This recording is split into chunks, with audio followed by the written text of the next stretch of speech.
Zëvendës presidenti i Shtetit Bashkuar, J.D. Vance, deklaroi se presidenti Donald Trump nuk ka ndërmend të përfshijë vendin në një konflikt të gjatë me Iranin, në një prononcim për gazetarët mërkurën. Vance u shpreh i bindur se administrata aktuale nuk synon të përsërisë konfliktet e gjata të viteve të fundit. Ju garantoi se presidenti i Shtetit Bashkuar nuk është interesuar të na përfshijë në konflikte të zgjatura, tha ai, duke shtuar se e njeh më mirë mënyrën se si Trump mendon për sigurinë kombëtare.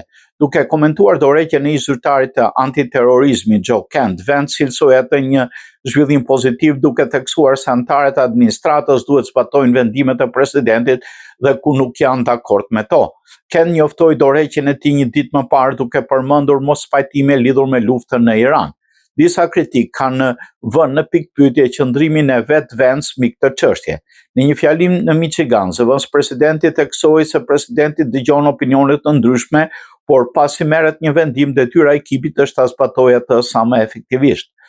Kur një pjesë e ekipit nuk mund të kontribosh në zbatimin e vendimeve, atëherë është më mirë të largohesh, tha ai, duke nënvizuar rëndësinë e unitetit brenda administratës.